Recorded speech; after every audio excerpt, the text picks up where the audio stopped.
నమస్తే. ప్రస్తుతం మనతో పాటు ఉన్నారు ప్రముఖ ఫిల్మ్ జర్నలిస్ట్ అలానే అనలిస్ట్ అప్పాజీ గారు. నమస్తే అండి. నమస్తే స్వర్ణ. ఎలా ఉన్నారు? బాగున్నా. అప్పాజీ గారు, ఇప్పుడు సంక్రాంతి రాక ముందే ఒక పండుగ వాతావరణం అయితే టాలీవుడ్ లో చూస్తున్నాం. మొన్న మనం చూసాం మన శంకర్ వరప్రసాద్ గారు సినిమా నుంచి ఒక పాట, రాజా సాబ్ నుంచి ఒక ట్రైలర్, ఓకే, అండ్ అనగనగా ఒక రాజుతో మన నవీన్ గారు రాబోతున్నారు. సో సంక్రాంతి ఎప్పుడు వస్తుందా అని వెయిట్ చేస్తున్నాం, ఇంకా 2-3 నెలలు ఉండగానే. ఫస్ట్ ఈ ట్రైలర్లు టీజర్ల గురించి మాట్లాడుకుందాం. ఎలా ఉండబోతుంది ఈ 3 పుంజలు, ఎలా పోటీ పడబోతున్నాయి?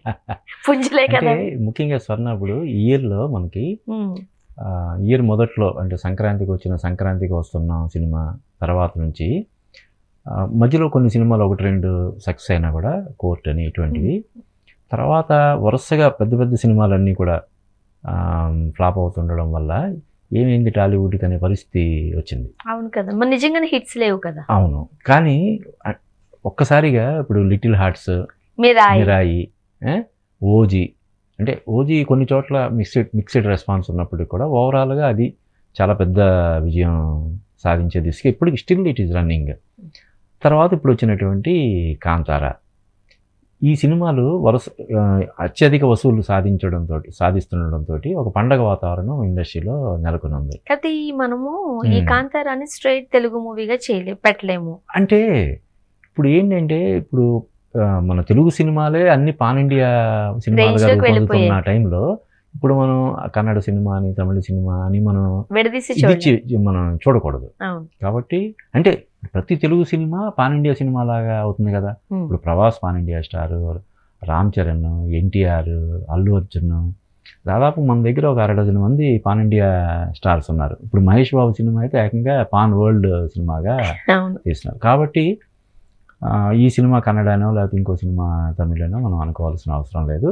ఏదైనా జనాలు థియేటర్లకి రావడం మానేశారు, ఇంకెలాగా ఇండస్ట్రీ పరిస్థితి ఏంటని చెప్పి ఒక భయపడుతున్నటువంటి తరుణంలో ఇలా వరుసగా సినిమాలు, ఒక చిన్న సినిమా లిటిల్ హార్ట్స్ అని చాలా చిన్న సినిమా అతిపెద్ద విజయం సాధించడం, మిరాయి సినిమా అంటే వరుసగా ఫ్లాపుల్లో కొట్టుకుపోతున్నటువంటి పీపుల్స్ మీడియా ఫ్యాక్టరీకి మిరాయి సినిమాతో ఒక విజయం రావడం, ఇవన్నీ శుభసూచకాలు. ఇప్పుడు నువ్వు అన్నట్టు ఒక పక్క మన శంకర్ వరప్రసాద్, ఇంకో పక్క నవీన్ పులిశెట్టి అనగనగా రాజు, తర్వాత ప్రభాస్ కూడా వచ్చి చాలా రోజులు అవుతుంది కాబట్టి కల్కి సినిమా వచ్చి ఆ సినిమా కోసం కూడా ఈగర్లీ వెయిట్ చేస్తున్నారు.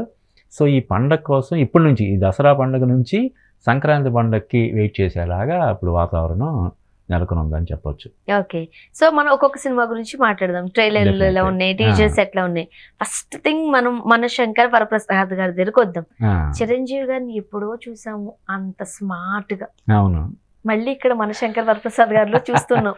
ఎంత స్మార్ట్ గా అయ్యారో. ఈ ఏజ్ లో అంత కష్టపడి ఆ ఫిగర్ ను మెయింటైన్ చేయడం, ఆ డాన్స్లు ఏంటి, ఆ స్టెప్పులు ఏంటి, చాలా మందికి అంటే ఒక ఏజ్ వచ్చిన తర్వాత అమ్మ అన్ని మర్చిపోతున్నాం, ఏజ్ అయిపోతుంది అనుకునే టైంలో అసలు చిరంజీవి గారిని చూస్తే నిజంగానే ఆ ఏజ్ వాళ్ళకి ఒకలాంటి శక్తి వస్తుంది, స్ట్రెంత్ అయిపోతారు.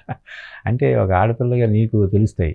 అంటే అలా మెయింటైన్ చేయడంలో ఉండే త్యాగాలు, కష్టాలు మామూలు విషయం కాదు కదా. అదే కదా, అంటే 1000 కోట్లకు పడగలు ఎత్తిన తర్వాత కూడా నోటిని అదుపు చేసుకుని ఉండడం, శరీరాన్ని కష్టపెట్టుకుంటూ ఉండడం, అది మామూలు విషయం కాదు. అంటే ఒక ఏజ్ వచ్చాక వైరాగ్యం వస్తుందండి. ఎందుకు నిజం మాట్లాడుకుందాం, మనం పైకి ఎట్లా కనిపించినా లోపలైతే మన ఏజ్ ఉంది కదా.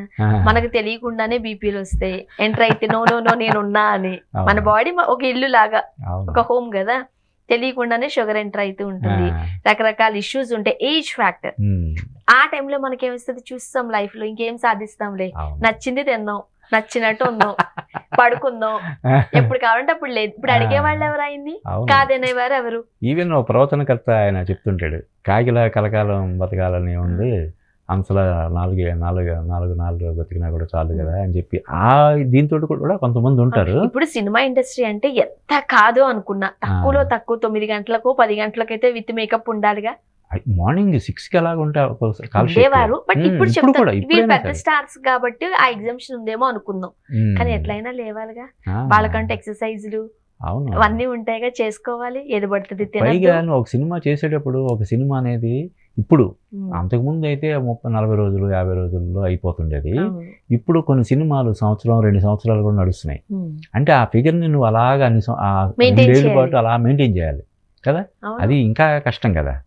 అలాగా నువ్వు అన్నట్టు చిరంజీవి గారు ఎట్ ది ఏజ్, అంటే ఆయన ఈ ఏజ్ మనం మెన్షన్ చేయడం కరెక్ట్ కాకపోయినా కూడా ఆ వయసులో అంత ఎనర్జెటిక్గా ఉండడం, ఆ డాన్స్లో అంత ఆ గ్రేస్ ఇప్పటికి కూడా తగ్గకపోవడం, ఆయన కెరీర్ బిగినింగ్లో ఎలాగైతే డాన్స్ చేసేవాడు ఇప్పుడు కూడా చేస్తుండడం అనేది మామూలు విషయం కాదు. ఆ ఫేస్ లో ఆ చార్మింగ్ అని కదా, నిజంగా ఏదో ఆయన అప్పటి నుంచి సినిమాల్లో ఉన్నారు కాబట్టి ఏది చెప్తున్నారు కానీ లేకపోతే ఇప్పటికైనా చిన్నపిల్లలాగే ఉండేవారు. ఇంకొకటి ఏంటంటే మధ్యలో చిరంజీవి గారు రాజకీయ కారణాల వల్ల రాజకీయ ప్రజారాజ్యం పార్టీని పెట్టడం, ఆ తర్వాత ఎమ్మెల్యే అవ్వడం, కేంద్ర మంత్రి పదవిని కూడా తీసుకోవడం, ఎంపీగా ఉండడం, ఈ మధ్యలో ఆయన బాడీని మెయింటైన్ చేయాల్సిన అవసరం లేదు. 7 ఏళ్ల పాటు దూరంగా ఉండి మళ్ళీ ఆ ఫామ్లోకి రావడం, మళ్ళీ ఆ డ్యాన్స్లో అన్నీ ప్రాక్టీస్ చేసి ఎక్కడ తగ్గలేదు.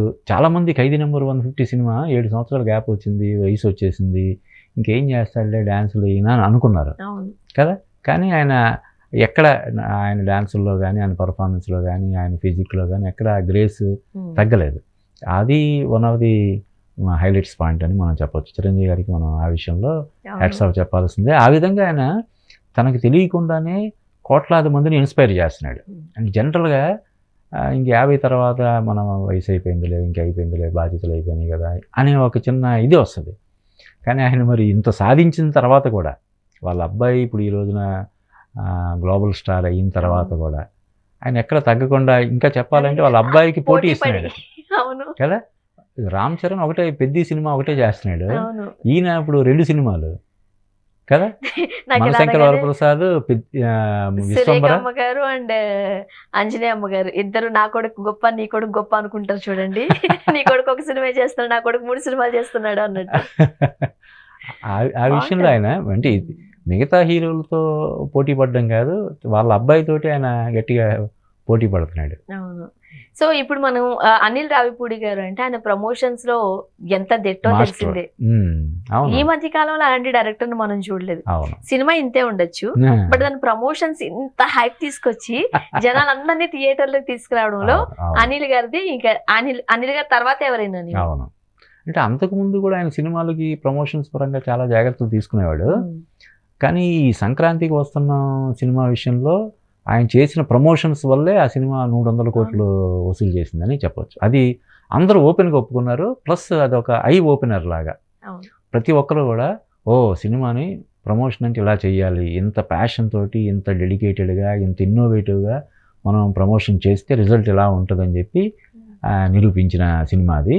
ఇప్పుడు ఈ సినిమాకైతే ఆయన ముందు నుంచి సినిమా స్టార్టింగ్ అవ్వకముందే ప్రమోషన్ స్టార్ట్ చేశాడు ఆయన కదా. ఎప్పుడు ప్రమోషన్స్కి ముందుకు రాని నయనతారతో కూడా ఆయన ప్రమోషన్ చేయించాడు. అసలు నయనతార ప్రమోషన్స్ అంటేనే అసలు కనే కనబడరా, చాలా దూరంగా ఉంటుంది. సినిమా కాల్ షీట్స్ ప్రకారం వచ్చామా, యాక్ట్ చేసామా, వెళ్ళిపోయామా అన్నట్టు ఉంటుంది. ఆవిడ ప్రమోషన్స్కి పొరపాటున కూడా ఇప్పటివరకు ఆమె కెరీర్లో వచ్చింది లేదు, చేసింది లేదు. ఈ సినిమాకి అసలు ఆమె ఎంట్రీనే ఒక ప్రమోషన్ తోటి స్టార్ట్ చేశాడు. ఇప్పుడు ఈ ఉదిత్ నారాయణ పాట సందర్భంగా కూడా ఆయన ఎంత ఇన్నోవేటివ్గా అది చేశాడు ప్రమోషన్. ఇది ఈ మీసాల పిల్ల ఉంది కదా, దాని గురించి కూడా కొంచెం అభ్యంతరాలు వ్యక్తం చేశారు. సాధారణంగా అమ్మాయిలకి మీసాలు అవి వచ్చాయనంటే కాస్త ఇబ్బందిగా ఫీల్ అవుతారు కదా, దాన్ని కూడా ఒక పాజిటివ్ యాంగిల్ లో మార్చుకున్నారు ఆయన. కోపం ఎక్కువగా ఉన్న పిల్లల్ని మేము మీసాల పిల్ల అని ఆట పట్టిస్తుంటాము. దానివల్ల ఇంకా ఎవరికి అబ్జెక్షన్ లేకుండా గట్టిగా కోపం వచ్చింది అనుకోండి, నీకు మూతి మీద మీసాలు పిలిచాయా అంటారు కదా. అవును, ఒక ఆడపిల్లగా నువ్వే కనెక్ట్ అయ్యావంటే చూడు. ఆల్రెడీ నాకు తెలిసి అది చాలా సోషల్ మీడియాలో చాలా పెద్ద వైరల్ అవుతుంది. సో ఏదైతే సంక్రాంతికి వస్తున్న సినిమాలో గోదావరి గట్టి మీద రమణ గోగుల సాంగ్ ఎలాగైతే వైరల్ అయ్యి ఆ సినిమా విజయంలో కీలక పాత్ర పోషించిందో, ఇప్పుడు ఈ సినిమా విజయంలో ఈ ఉదిత్ నారాయణ పాడినటువంటి మీసాల పిల్ల అనే పాట కూడా చాలా పెద్ద పాత్ర పోషిస్తుందని చెప్పి నాకు అనిపిస్తుంది. ఓకే, సో ఓవరాల్ గా అయితే మాత్రం చాలా ఈగర్లీ వెయిటింగ్ అండి. అవును, ఎట్లా ఉంటది అని. సో నెక్స్ట్ ఈ సినిమా గురించి మాట్లాడుకుందాం. రాజస్థాన్ ఇప్పుడు అంటే నిజంగా మాట్లాడుకోవాలంటే బాహుబలి తర్వాత ప్రభాస్ గారి దగ్గర నుంచి సాహో వచ్చిన, ఇంకో సినిమా వచ్చిన, సలార్ వచ్చిన, ఎందుకో దాన్ని అందుకోలేకపోయారు అనే ఒకటి ఉంది.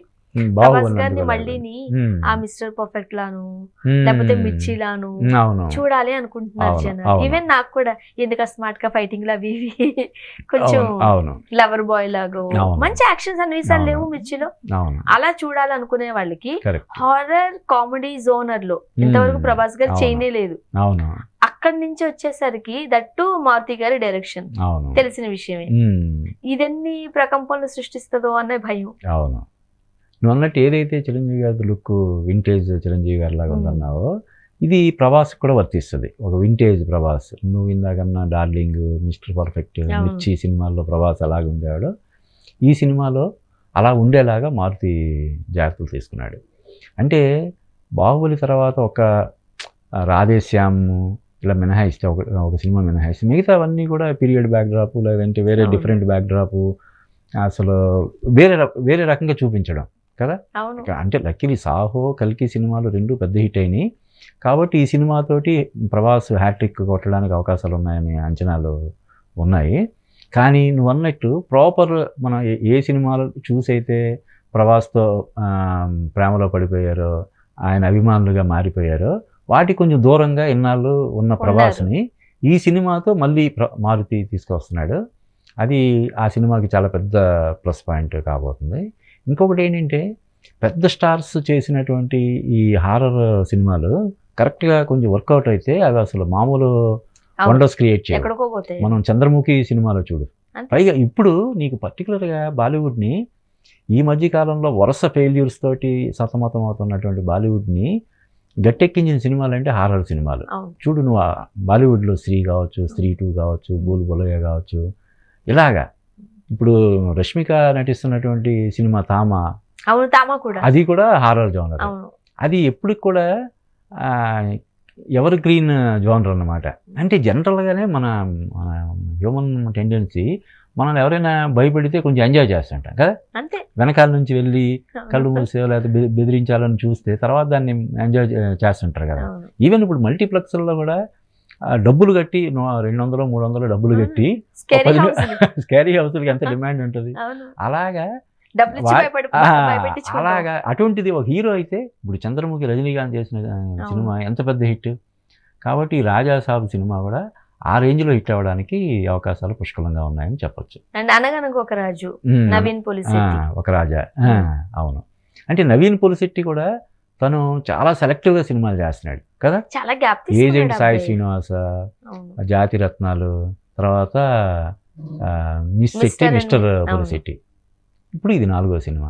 ఇకపోతే మనం ఇందాక ప్రమోషన్స్ విషయంలో అనిల్ రావిపూడిని మనం ఇది చేసాం. కానీ ఇప్పుడు అనిల్ రావిపూడికి చాలా తీవ్రమైనటువంటి కాంపిటీషన్ నవీన్ పొలిశెట్టి రూపంలో ఎదురవబోతుంది. ఎందుకంటే అసలు ఈ ప్రమోషన్స్ వెరైటీగా చేసే దీన్ని స్టార్ట్ చేసిందే మన తెలుగులో నవీన్ పొలిశెట్టి. ఏజెంట్ సాయి శ్రీనివాస్ కానీ, తర్వాత కరోనా టైంలో జాతిరత్నాల గురించి అతను చేసినటువంటి ప్రమోషన్స్ అవి అసలు కదా.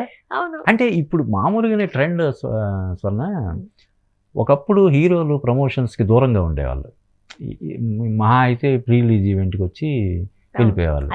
అదే మహాభాగ్యం లాగా ఫీల్ అయ్యేలా. లేదంటే మహా అయితే ఒక సామూహిక ఇంటర్వ్యూ లాగా ఒక ఇంటర్వ్యూ ఇచ్చేసి అదే దీన్ని అందరికీ ఇచ్చేయడం అలా చేసేవాళ్ళు. కానీ ఇప్పుడు సంక్రాంతికి వస్తున్న సినిమా దగ్గర నుంచి అందరూ కూడా హీరోలు అందరూ కూడా ప్రమోషన్స్లో యాక్టివ్గా పార్టిసిపేట్ చేస్తున్నారు. ఈవెన్ మన పవర్ స్టార్ పవన్ కళ్యాణ్ ఎప్పుడు లేని దాని కెరీర్లో హరిహరి వీరమల్లు సినిమాకి కానీ, ఓజీ సినిమాకి కానీ 2-3 సార్లు ఆయన ఇంటరాక్ట్ అవ్వడం మీడియాతోటి ఇవన్నీ మనం చూస్తున్నాం. కాబట్టి ఈ సినిమాలకు సంబంధించిన ప్రమోషన్స్, సినిమాలు ఎలాగో ఎంటర్టైన్ చేస్తాయి, ఆ సినిమాల కోసం చేసే ప్రమోషన్ మెటీరియల్ కూడా విపరీతంగా ఎంటర్టైన్ చేస్తుంది అని చెప్పి మనం చెప్పుకోవచ్చు. సో చూద్దాం, సంక్రాంతికి ఎప్పటి నుంచి అయితే మనం ఈగర్లీ వెయిట్ చేస్తున్నాం కాబట్టి ఇంకా టైం ఉంది. ఇంకేమి రిలీజ్ చేస్తారో వాళ్ళు, గ్లిమ్స్ అంటారు, అదంటారు, ఇదంటారు. వారానికి 1-2 ప్రమోషనల్ అంటే 3 సినిమాల నుంచి కూడా వస్తూ ఉంటాయి. ముఖ్యంగా ఏంటంటే ఇప్పుడు ఈ 2 పెద్ద సినిమాల మధ్య మామూలుగా ఒక చిన్న సినిమా రావడానికి ఒక రకంగా సాహసం చేయడం కదా. సంక్రాంతి ఇప్పుడు ప్రభాస్ లాంటి పాన్ ఇండియా స్టార్, మెగాస్టార్. ఇందులో ఇంకో విషయం ఏంటంటే ఈ సినిమాలో మనశంకర వరప్రసాద్లో వెంకటేష్ కూడా ఉన్నాడు, అవును అది మల్టీ స్టార్ అవును కదా. వెంకటేష్ అనిల్ రావుడి కాంబినేషన్ వచ్చిన Cameo role సంక్రాంతికి అన్నారు, వస్తుంది. but చూడాలి. లేదు లేదు, జస్ట్ కామియో కదా, ఏదో కనిపించి వెళ్ళిపోయే ఇది కాదు. నిడివి కొంచెం ఎక్కువగా ఉండే క్యారెక్టర్ వెంకటేష్ ఇందులో చేస్తున్నాడు కాబట్టి ఇది వాల్తేరు వేరేలాగా మనం పోల్చొచ్చు. ఓకే చిరంజీవి రవితేజ రవితేజ ఎలాగైతే చేశారో ఇది చిరంజీవి వెంకటేష్, అంటే మరీ రవితేజ క్యారెక్టర్ అంతా కాకపోయినా కూడా డెఫినెట్గా ఇందులో వెంకటేష్ క్యారెక్టర్ పెద్దగా ఉంటుందని చెప్పి మనకు తెలుస్తుంది. సో ఇందాక నువ్వు అన్న ఫ్యాన్ ఇది వాల్తేరు వీరయ్య సినిమాని డైరెక్ట్ చేసినటువంటి బాబీ, ఆయనకి చిరంజీవి గారికి పెద్ద ఫ్యాన్ అయితే ఈ సినిమా కూడా అంతే. మనశంకర్ వరప్రసాద్ డైరెక్షన్ చేసినటువంటి అనిల్ రావిపూడి కూడా చిరంజీవి గారికి పెద్ద ఫ్యాన్. ఆయనతో సినిమా చేయాలన్నది ఆయన ఒక యాంబిషన్ అన్నమాట. సో అందువల్ల ఆయన అన్ని విషయాలు కూడా అలాగే రాజాసాబు మారుతి ఇప్పుడు సక్సెస్ పరంగా కొంచెం ఫామ్లో లేడు ఆయన. దట్టు ఈ సినిమాకి ప్రభాస్ గారు డేట్స్ ఇచ్చారు అని అంటే ముందు అసలు ఈ సినిమా అనౌన్స్మెంట్ వచ్చినప్పుడు ప్రభాస్ డైరెక్ట్ చేయబోతున్న మారుతి అని వచ్చినప్పుడు ఇదేదో గాసిప్ అయి ఉంటుంది, ప్రభాస్ ఏంటి మారుతికి ఇవ్వడం ఏంటి అని చెప్పి అనుకున్నారు కదా. దట్టు ఆయనకి ప్రతిరోజు పండగ తర్వాత మారుతికి కమర్షియల్ సక్సెస్ లేదు. మన గోపీచంద్తో వచ్చిన పక్కా కమర్షియల్ బాగా డిసప్పాయింట్ చేసింది. దాని ముందు అంతా మన మంచికి అనేది ఒకటి వచ్చింది, అది పెద్దగా ఆడలేదు. అటువంటి టైంలో ప్రభాస్ పోయి మారుతి డైరెక్షన్లో సినిమా చేయడం ఏంటని చెప్పి ఒక వ్యాఖ్యానాలు అవి వినిపించే వ్యంగ్యంగా. అటువంటిది ప్రభాస్ మారుతి చెప్పినటువంటి సబ్జెక్ట్ని నమ్మి చేయడం వల్ల ఇప్పుడు మారుతి దాన్ని ఒక ప్రెస్టేజ్ కింద తీసుకొని ఆ సినిమాని తెరకెక్కించాడని మనకు తెలుస్తుంది. ఆయన స్వయంగా చెప్పుకున్నాడు, నేను ప్రభాస్ చేస్తున్నానంటే ప్రభాస్ సినిమా చేస్తున్నానంటే చాలామంది ఎటకారంగా అన్నారు, వాళ్ళందరికీ నేను నా సినిమాతో సమాధానం చెప్పబోతున్నానని చెప్పాడు. కాబట్టి ఈ మూడు సినిమాలు కూడా పెద్ద డిఫరెంట్ జోనర్స్. నువ్వు అన్నట్టు ఇది హారర్, ఇదేమో కంప్లీట్ ఫ్యామిలీ ఎంటర్టైనర్, ఇదేమో చూద్దాం ఎలా ఉండబోతుంది అనేది. Okay, thank you.